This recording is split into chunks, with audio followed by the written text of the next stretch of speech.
Most people resist change. This resistance can prevent us from making important life decisions.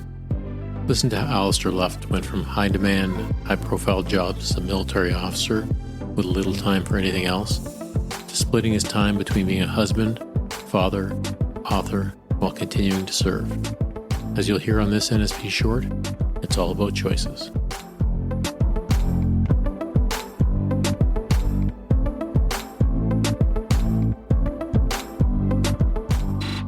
But the cumulative effect of that was that all these things were like little rocks in my shoe. And they started to add up, and they started to become, and other minor irritances that were in this as well, like the commute, the commute to downtown or to Startop and sitting in traffic for an hour a day, where you just like think about this stuff. And it just started to add up, and like I didn't realize it, but I started to become very angry. Like I'd lose my temper, often, and not like in inappropriate ways or whatever like that. But I remember coming home, and I was just like, I got home and I was like complaining about the commute home because I've been stuck in traffic. And my wife's like, stop. She's like, there's something going on with you, and you need to sort it out, because this is no attitude. Like this is no attitude for us to go forward with. Like there's an issue that's making you angry, and you got to deal with it. That coincided, through happenstance with my wife being pregnant with our second child. And throughout that pregnancy, my not my boss, but the chief of staff at Chief of Force Development, Dan Bouchard, had said, you need to go on parental leave. Just like take it. It's a good opportunity, because there's nothing at CFT, that, you can take it. It's a good opportunity to do it. And I really militated against that, because it just was super foreign to me, the idea that I would go off for 6 or 7 months and with my child. Like I couldn't grasp it. But when I was sort of confronted with this with my wife, then I was like, I'm going to do it. Yeah. Cause I think that there's something that's going on here, and I need to kind of take a moment and consolidate, I guess, if I can use a military term for it, and figure out what's going on. So I did take it. And then, that ended up just being like a transformative event in my life. Because really she was off as well. So it was just, the four of us off for a little bit. And I actually made an effort to really take stock of where I was in life. And we came up with like this really good schedule. So we weren't working all the time, like between two kids, like between two adults.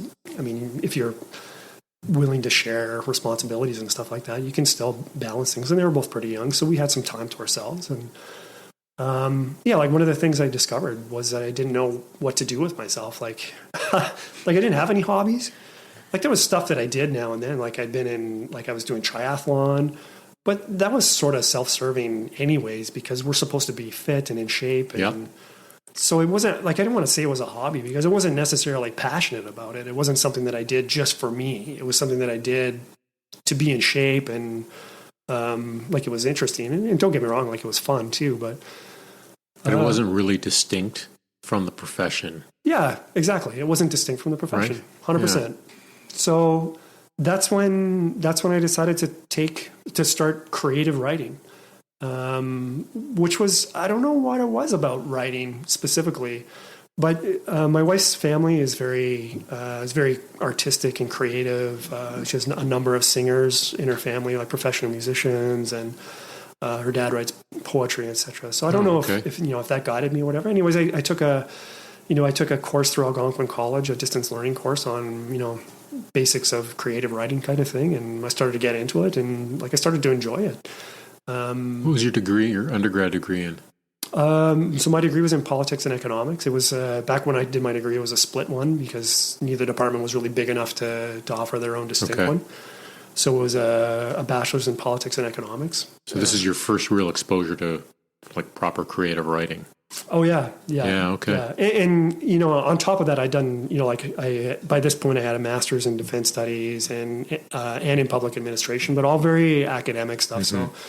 So creative writing now, a very different beast. So then I started to get into it and started to enjoy it. And then just one thing, this would have been kind of October-ish or whatever I started with it. And then November November is National Novel Writing Month, which is a challenge to write 50,000 words. A novel, you could use quotation marks around novel, or is really to write a story, which is 50,000 words long. And it seemed like a good, thing to try. I was all about, like taking on hard things. I could totally do this.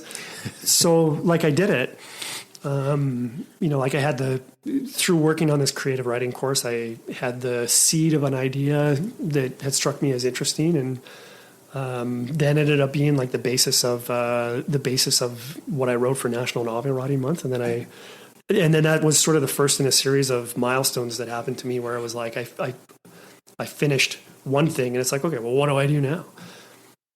So I made it to the end of National Novel Writing Month. I had a 50,000-ish story, which was horrible. It's like really terrible. But then it's like, well, what do I do with it now? I can either put it away or work on it and try to make it better. And so that's what I did. I edited a few more, and I took a few more courses, obviously, and try to figure out, hey, it started to become really obvious to me that I didn't know what I was doing. So anyways, for basically that, by the end of my parental leave, I guess, and when it was time to go back to work, I'd really kind of transform myself in terms of like, hey, like I really enjoy writing and telling stories, and there's a lot that I don't know about it. And I had, the basis of a book that I thought, I could do something with. And then I went back to work, and, I think the plan for me going back to work was I had a 3-week or a month that I needed to finish up at CFD. And while I was doing that, I was going to be doing a handover with my next position, which was to be the J3 or the director of operations at CANSOFCOM headquarters. So I did that. I did my handover. I took over as J3. And even at that point, I was still like, I'd known that things had changed for me, but I still had an idea that, I could do this job. And then exactly as you said, with the SO job leading into a J3 job, like that's setting me on a certain trajectory that would, see me be, going to future high profile positions. And I think it was like a week after I was a J3, I just woke up one day and I'm like, I can't do this anymore. Like I just didn't have the drive to, It happened that quickly. When the tipping point finally came, It was pretty quick.